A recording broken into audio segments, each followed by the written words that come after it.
Hi, I'm Zoe. I'm from New York City and I'm currently a junior at Dartmouth College where I study political science and human-centered design.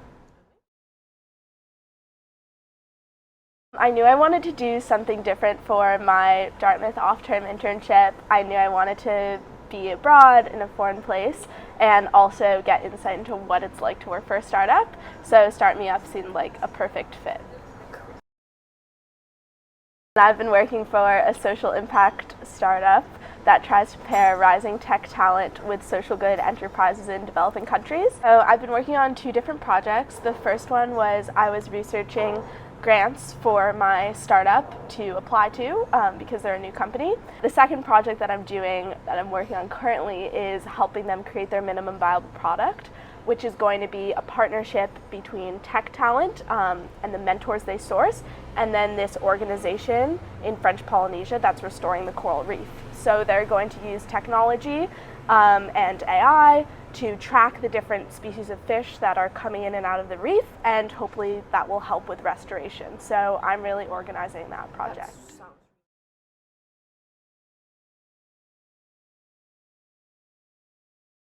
I think it's challenging to learn how to work remotely and learn how to communicate remotely. My startup is in California, so we communicate every day over Zoom and over Slack. And I think that while that has been a challenge, I guess, at first, because I've never done it before, it's definitely been a great learning opportunity for me to understand how do I effectively communicate and work remotely and let them know what I'm doing. So that's a skill I'll carry with me.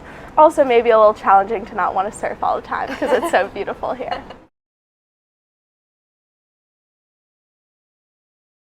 I think it's been really interesting for me to get a lens into what remote work looks like and how digital nomads work. I think it's helped me reflect a lot on how can I be self-motivated and productive and diligent and set my own schedule when there's so much freedom, which is not something I've really dealt with before. But it's really made me interested in possibly working remotely in the future, and as this is the future of work, I think it's great to have this experience now when I'm still young.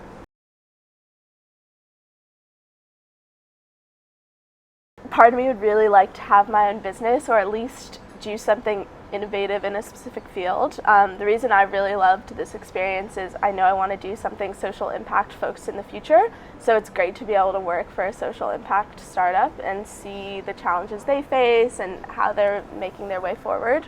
But yeah, I think in the future, if I have a good idea and I have a good partner, I'd love to have my own business.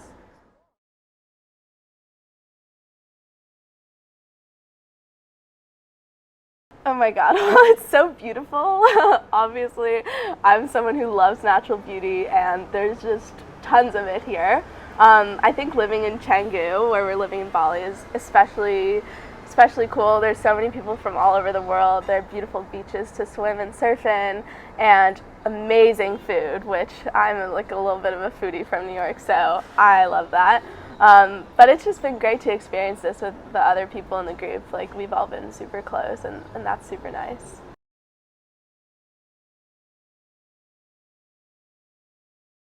Don't be, I guess, scared off by the rainy season. That's when I'm here. The last time I've come to Bali once before, and I came in the summer, which is when most people come. And I was a little nervous about coming here because I was like, oh my god, it's going to rain every day. Like, why am I even coming in January? But it's been beautiful and honestly better that there are fewer tourists. Just really try to make the most of it. Just acclimate to the different pace. That's been a little difficult for me. Like, I'm so used to the New York way of life where everything comes on time, everything is done like perfectly. Here, not like that at all, but you just gotta roll with it. So that's all I'll say, but yeah, definitely come to Bali.